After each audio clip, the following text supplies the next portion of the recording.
Check test 1 2. Check test 1 2. I'll leave it hot.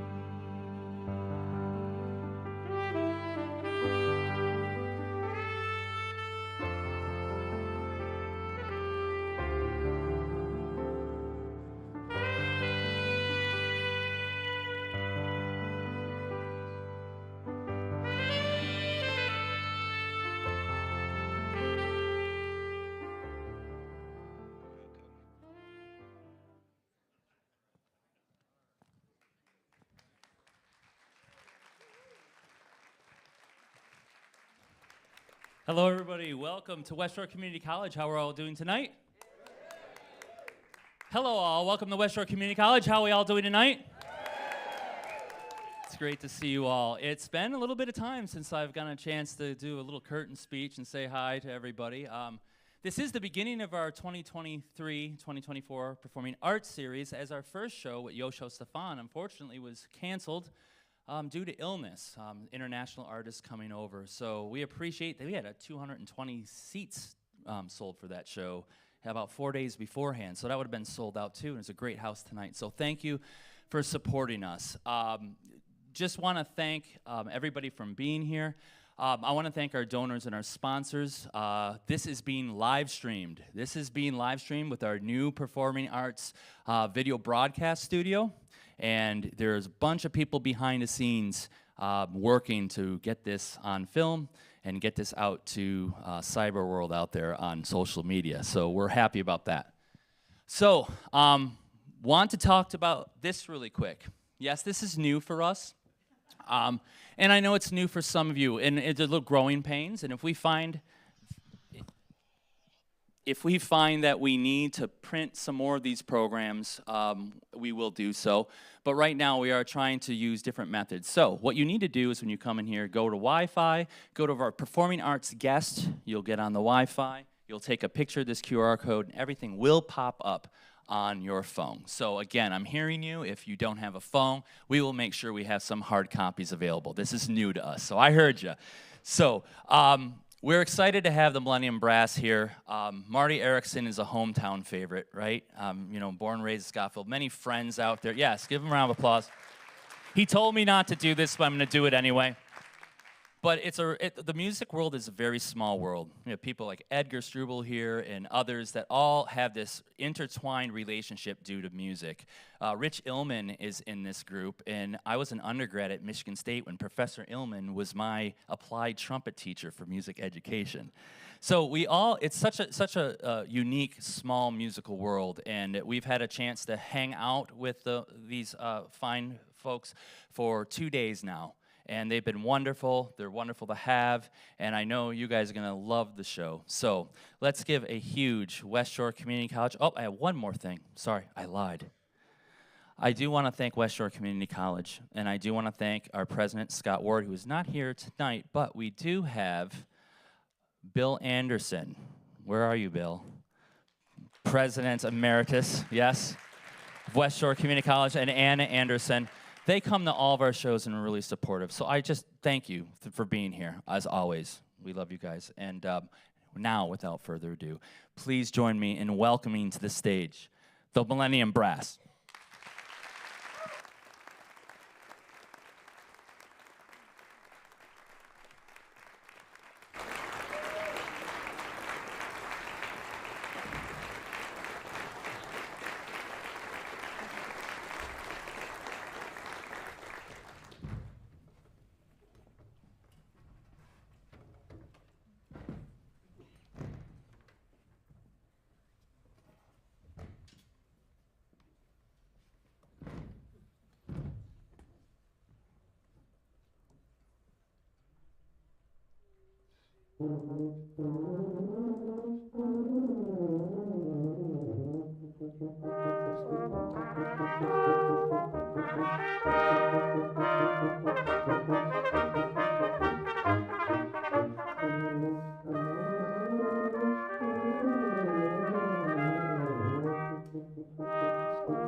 Hello, fun lovers. Well, it's nice to almost see some familiar faces in the dark here. Naturally, this means a lot to me, coming to my home area. Couldn't be prouder of the things that are going on in the whole community with respect to music, the work Ted Malt, the new conductors at Ludington and Scottville and everything. Unfortunately, a lot of the bands are at the homecoming game in Scottville tonight with a big bandorama, so But Lisa and I, our horn player, went into the schools, went into Scottville and did a little clinic for the kids. And also to see so many good friends. And it turned out when we booked this, of course I was excited to come home and see everybody. But it happened to, we arrived yesterday and our first rehearsal was on my mom's birthday. So I know a lot of you knew her and remember her fondly. So that was just kind of, it all came together pretty nicely. So thanks for the warm reception. I think it's going to be a fun concert for you. Players are amazing. It's especially a thrill for me to have all my old friends meet my really close musical friends. We've been together since 1999. And we just been touring here and there. We toured a lot early on, and it's a little more sporadic now because we all live in Florida and Washington and Connecticut and Pennsylvania and everywhere. So, but it's nice to have everyone here. The first piece you probably recognize, a typical brass piece, Mozart. Well, but the Marriage of Figaro Overture, which is a challenge for us to play orchestral music with the brass instruments because you don't get the rest as much, and you got to use these instead of these. So, but anyway, next pleasure to introduce going to be our first soloist. You'll hear pretty much everybody in the group tonight solo at one time or the other, and our first one is going to be my friend Lisa Bontrager. Lisa was the French horn teacher at Penn State University for 37 years, and we met there when I taught at Penn State for about 7 or 8 years. After I left the Navy band and went on to Lawrence University. So we've been playing together for a long time. We're just both old. But she's bearing it a lot better than I am. But she's going to also play another Mozart piece, and this is a rondo for the second horn concerto, a nice arrangement for quintet. So please welcome our friend Lisa Bontrager.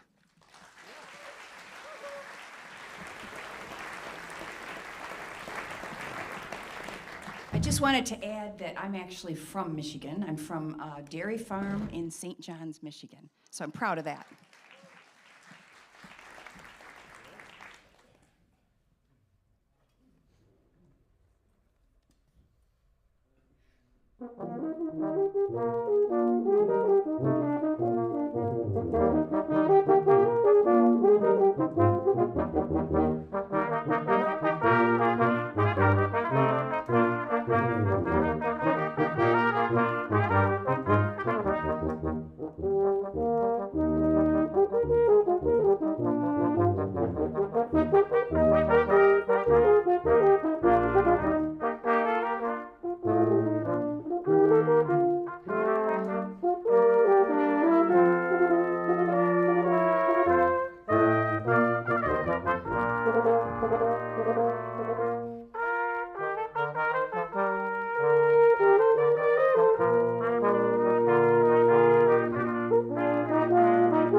This is Vince DiMartino, one of the most actually famous trumpet players in this spot, as he says, and humble, Vince is amazingly versatile, as all of my friends here are, but Vince is a really well-known jazz player. You're going to hear a little of that in the second half, and we're delighted that, well, I should tell you he has a little bit of a small trumpet collection. No, don't say it. Okay, never mind. Okay, 160 trumpets. That's all.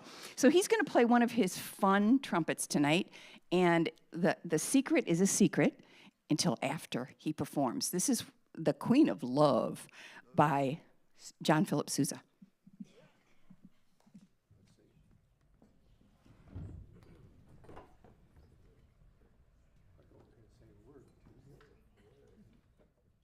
This is a very interesting solo, actually. It was lost for probably almost 100 years, and all the Sousa scholars looked for it, and I mean, I was searching forever. And my best friend, George Foreman, who collects band memorabilia, and some of you, I'm sure, know him. We started the Great American Brass Band Festival in Danville, Kentucky, and I know many of you have been there. So he called me up one night, and we only could meet at night because they had rules in Danville about us two meeting, because every time we met, something happened. Either it was good, most of the time it was good. But so he called me, he says, Vince, you have to come over. He says, I want you to see my latest acquisition. He says, I said, what is it? He says, it's a magazine called The Home Companion. And of course I got really excited about that. And so I said, I went over, I ran over, and he says, well, let's look through this magazine. And I turned the first page over, and there was like ads for thimbles, and stuff. I said, okay, great, that's good. And over here, apple cores. It was from 1888, the magazine. So, this went on for a while, and then almost everybody's home had a keyboard of some kind, a little pump organ or a piano. I lived in a pretty rural area, even though it was Long Island, New York. There wasn't nobody there except a little grocery store. That was it.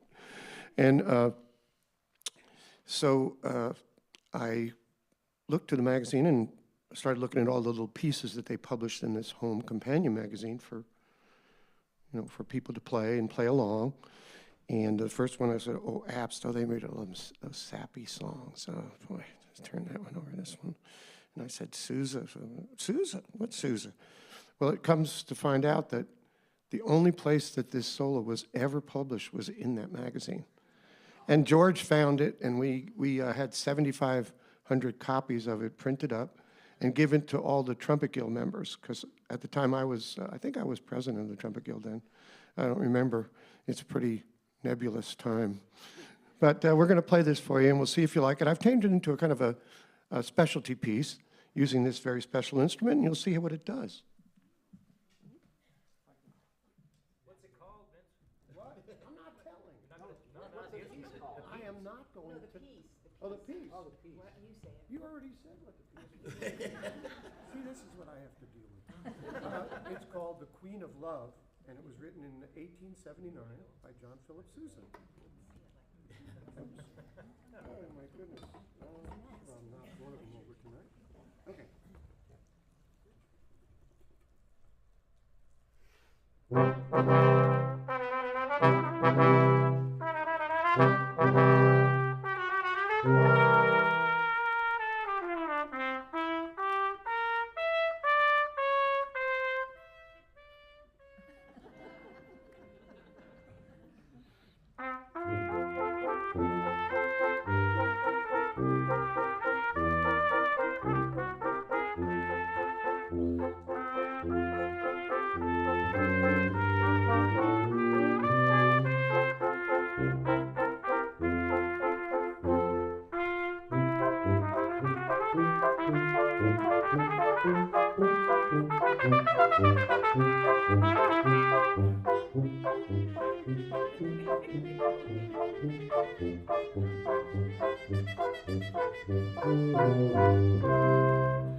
When you play it straight on, you really can't see it as being very different. Maybe some people over there could see that there's an extra valve and there's an extra bell. So when you look straight at it, all you see is a little circle.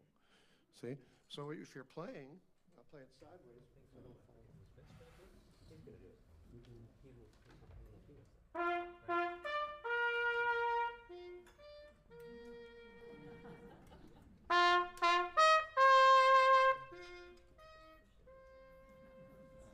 It's kind of a novelty item, and some people still play these. Obviously, some people still play these today, but mainly there's a whole genre of solos for these, and you can look it up. Theodore Hoch, H-O-C-H, wrote tons of pieces for this. Great instrument and fun to collect. And I do collect instruments. I have 160 cornets, trumpets, Baroque trumpets. Everything from 1740 all the way up to Harry James and everything else. So, oh my goodness. Now she knows how many I have. I just told her I had a lot.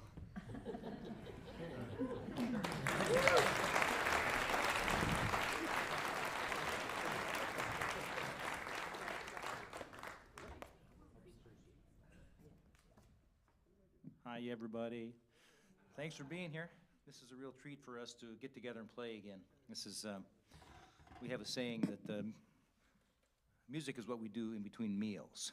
So it's a very, very social bunch, and we like to, we love to play music, obviously, but we enjoy a good hang around the table as well. So that's always a real treat for us to get together and just see each other and talk about food, eat food, talk about music, and so thanks for making this possible for us. Yeah. So we're going to play another piece, and this piece is by Percy Grainger. You may have heard Percy Grainger. If you're band people, you probably know his music because he did a lot of music for wind bands.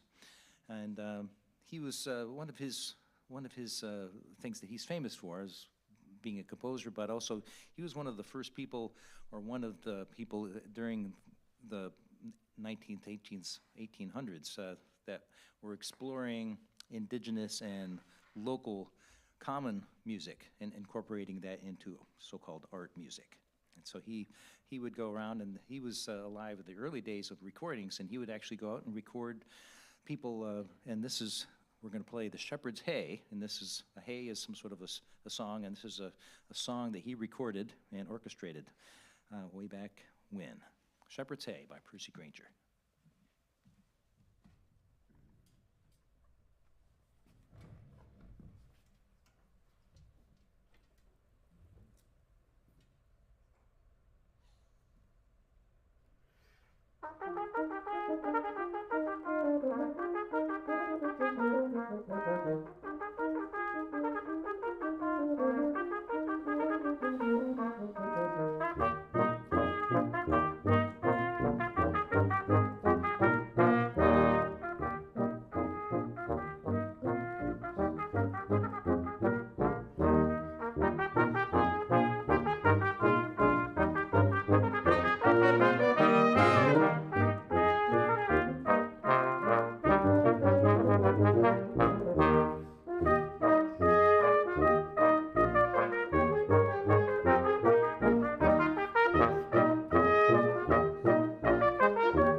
Well, it's as you see, it's going to be an eclectic program, and we go on. It gets lighter and more interesting, and we have some pieces you never heard before, and hopefully some that you have heard and will recognize. That would be good.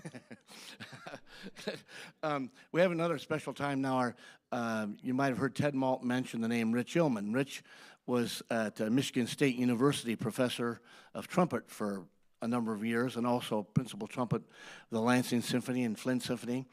And lately, he was the original member of the Millennium Brass Quintet, and we're going to bring him up now. So I should mention at the same time, he was the regular second trumpet, and he and Vince known each other in Kentucky days for, I think it was 113 years, wasn't it? What day is it? I know. So not filling in, but kind of the new millennium idea is our current trumpet player sharing first duties and everything is Vince's son, Gabriel DiMartino, who is sitting over there, which is kind of nice. So we have a father-son duo. On this particular piece, so we're going to bring our old buddy, Rich Illman, out. And I wanted to have him tell you about a piece he's arranged by George Gershwin. It's fantastic. So welcome with me, Rich Illman.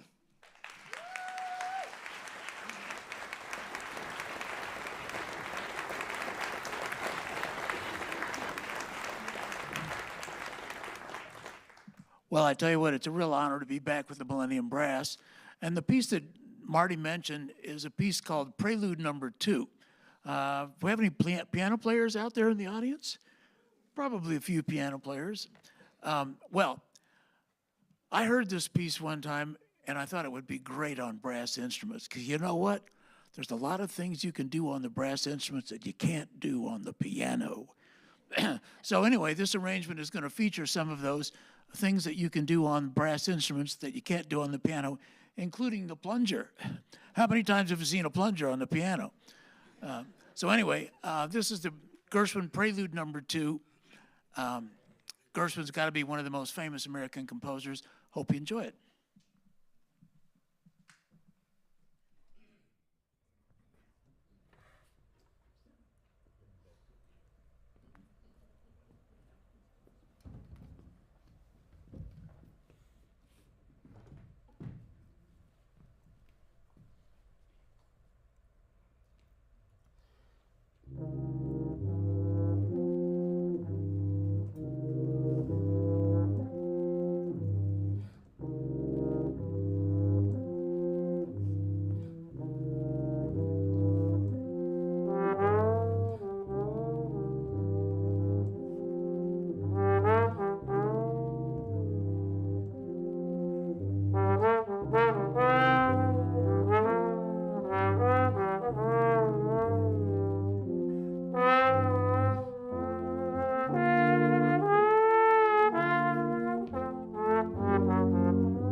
say about that?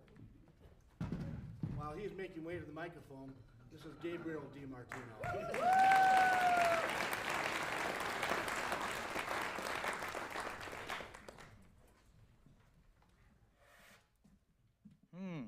Yeah, so seems fitting that Vince would have a son named Gabriel, doesn't it? Well,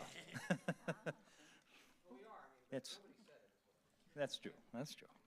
But we know better. It definitely runs in the family. So we're gonna play one more piece, and then we'll take an intermission for a few minutes. Let you folks, talk about whatever you want to talk about. And this is we're going to feature the trombone for one piece. I used to consider this quite an impressive title, but after hearing about the size of Vince's trumpet collection, the 76 trombones doesn't seem like very much anymore. Mention that. Yeah? She's still listening. Oh, I'm sorry. Maybe I have overestimated the size of Vince's collection a bit, but anyway, 76 trombones is still pretty impressive, I think. So, Millennium Brass and 76 trombones. Where's the other 75? Okay. Here in Whitehall. Okay, here we go. 1, 2, 1.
Oh, down. The next thing we're going to do for you is an arrangement that we first played with the Millennium Brass with a friend of ours in Greece, Harasimos Ioannidis. And he was the second trumpet in the opera orchestra in Athens, which is really great to go see the opera under the Acropolis and the stars. It's just unbelievable. It's a wonderful thing. But tonight we're going to have our special guest soloist come back. Actually, my first senior recitalist. You know, and I started at University of Kentucky when I was, well, I guess I was 23. I was scared to death, you know. And so... He means teaching. Teaching. Yeah, I started there teaching. And so my first senior recital was coming up, and it was our favorite guest soloist, Rich Illman. He's coming back soon. And I was pretty worried about it. I said, well, I don't know much about this stuff, you know. I mean, I was 23. I barely could go shopping at the grocery store, you know. And so Rich prepared this wonderful recital. It was the, it was the Hummel in E on the C trumpet. One of the first people in the country to do that. That was really exciting. Then he played the Quiet City and the Halsey Stevens. Isn't that correct, Rich? Yeah, you don't forget something that's really good. I said, well, there's not much to this senior recital thing. Little did I know. After that, it was like, you know, most of them didn't turn out quite like that. But Rich Illman is going to come back and play for us now.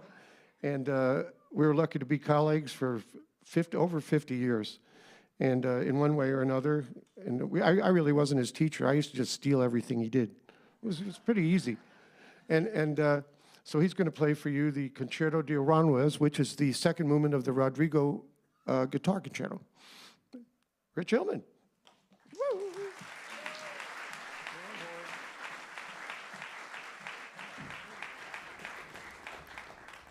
Thank you. Got too much stuff to bow here.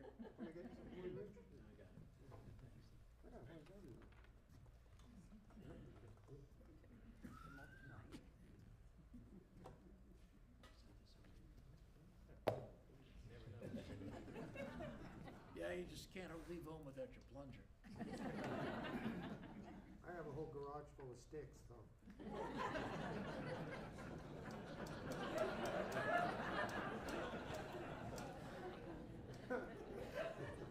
I got to tell you a quick story about the plunger. I was on a tour with the MSU alumni band in Germany, and the conductor decided that I should play a solo on this blues piece that we were going to do. So I immediately went to the hardware store in Zell, Germany, and the guy there spoke no English at all.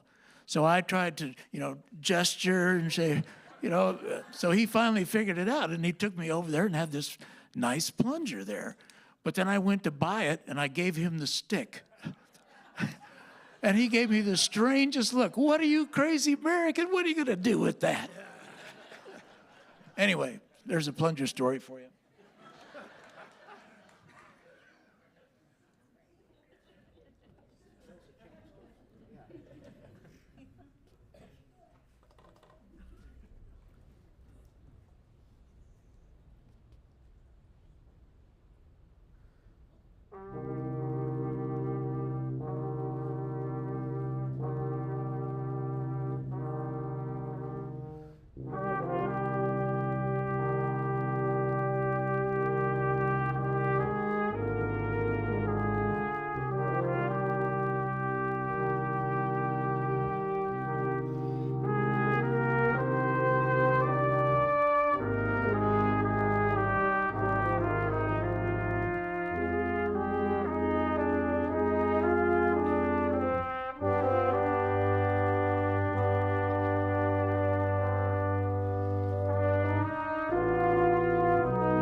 Thank you very much.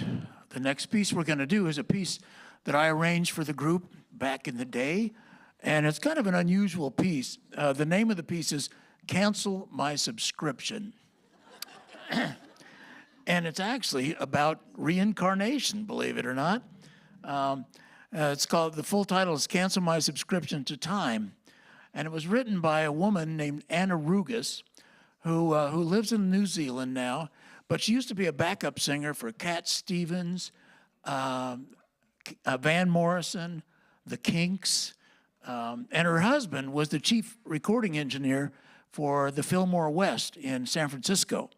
So when it came time to record this CD that this piece came from, her husband bought all this state-of-the-art recording equipment and put it down in their basement. And she went ahead and played all the parts, recorded everything, sang all the parts, did all this stuff. And as soon as they came up with the CD, he sold everything immediately. I said, well, John, why did you do that? He said, well, the stuff will be outdated in 6 months. Why keep it? And that's true. I mean, technology advances so quickly. But anyway, this is Cancel My Subscription to Time by Anna Rugas.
Rich Illman, Scott Hartman.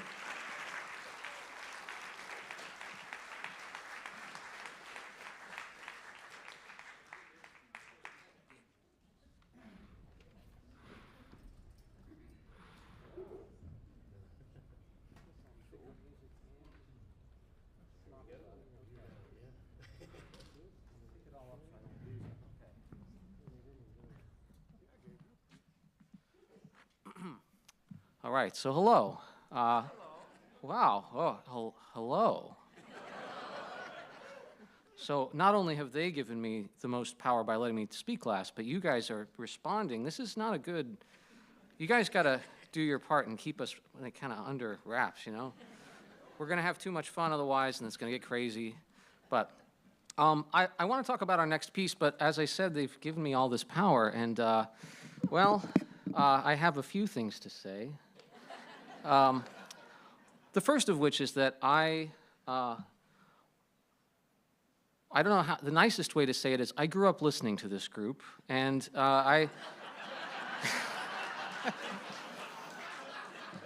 it's always been my favorite brass quintet, and I really sincerely mean that. There's a lot of great brass quintets that have come before and that still exist today, but this is a very special group. All of the members of it are extremely talented and nice people, and they have gone on to help other people be talented and nice. And that's not something you can say about an entire group of people. So I think we should have a round of applause for the original Millennium Brass. Rich Illman included. You might not be able to hear. So that's the first thing, is I actually played with this group once before. I was very just honored to be able to do so, and it just happened to be exactly half of my life ago. And so I like to remind them of that any chance I get.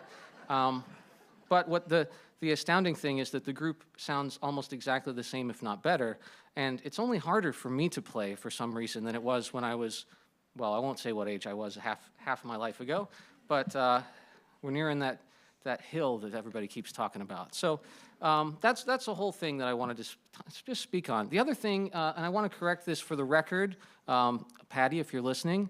Now, 160 is a big number for a collection of anything. That's absolutely true. But I want everybody to take a look at the tuba, and then I want everybody to take a look at the trumpets down here. Now, these 5 trumpets don't even make up one tuba. So in that sense, it is a small trumpet collection. Good angle. Good angle. Right? And each one costs a lot less than a tuba too. So all I'm saying is that, yes, it's a small collection still. Now, there's another thing about this group that's rather remarkable, and it's that we've had a very strong tie to the Kentucky region, the group's entire existence, and part of that is because of the Great American Brass Band Festival that we've mentioned, and my dad, but also, and Rich, they've both lived there for a time. As a matter of fact, Lisa is teaching in Kentucky right now, so we have a lot of ties, but I'm actually the only native Kentuckian. I was born and raised in Danville, Kentucky, and it's a part of the world that especially in the 1800s, everybody knew, because it wasn't really that old then. And of course, it wasn't up here either, but the Kentucky Derby, famous race, right? Everybody knows about that. That's been going on for, I don't know, hundreds of years almost now. But it's Daniel Boone country, so, and it's also the beginning of the time when we start to make the Great American Songbook. And Stephen Foster is one of the composers that is credited for writing almost 200 songs in what we call the Great American Songbook. And I won't tell you what they are because you already know probably all of them. If you don't sing them yourself, you've heard them. They're in cartoons, they're in movies. It's part of our culture. It's part of our the songs that we sing growing up. And so what we have now is a medley of Stephen Foster tunes. So we hope you enjoy Stephen Foster Medley, arranged by Jack Gale. Yeah.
Okay, so who hasn't had a big solo yet tonight?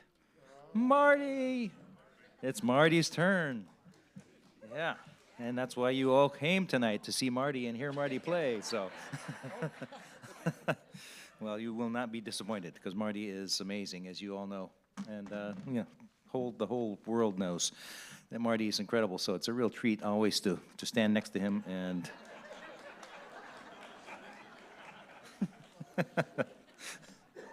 and see what gag he's going to pull next. Well, he's got a gag for you tonight. You've heard of, you've seen a bunch of brass soloists play their solos, and when you think of a famous soloist, you think of maybe singers, tenor Pavarotti, or you sing, Rachmaninoff, or Fritz Kreisler, or Yehudi Menuhin, violinist. They're famous for, traveling the world and playing solos. So why can't we be famous traveling the world and playing solos? Marty thinks, I play tuba. That's almost like a violin, right? So he's, and he can play as fast and he can probably play higher, definitely lower than the violin. And so he's going to do a famous piece by Vittorio Monti, and it's originally for the violin, solo, flamboyant, show-off piece, and that's sort of like, we sort of consider that, a little pipsqueak, sort of partial Monty. Marty's going to give you the full Monty this evening. Yes, just ask him. If you don't see it or hear it, just ask him. Okay, Chardish.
There's more?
Hi, thanks so much. We do have one encore piece for you tonight, but I can't leave with thanks so much Ted Malt, West Shore Community College, all the people there. The staff is unbelievable. I know when you go to a concert, you expect to hear some nice things about your people, but we really, really mean it. That couldn't have been more helpful, more kind. Everything's set up. We had drinks backstage, just water. And they took us out, wined us and dined us. It was really a special experience. Of course, for me, very personal to be back home with my dear friends here and my dear friends on stage. You don't get to do that very often. So thank you for the people who came out, and I hope some of you have a chance to visit afterwards. We're probably going to get a group picture, do stuff like that, because we're just dorky like that. But once again, I just want to thank Gabriel DiMartino on trumpet, Rich Illman, Scott Hartman, This is Lisa Bontrager. And Vince DiMartino. And, yes, sir. Oh, yeah. And Marty Yeah, oh, yes, okay. Thank you. They made up a beautiful poster for us. You saw some of the nice. It's as nice as we've seen, and all they started calling it my big head poster. But anyway, the last thing I'm going to play for is a real fun little jazz sing, Royal Garden Blues. Thank you so much. It's been a great evening for all of us. Thank you.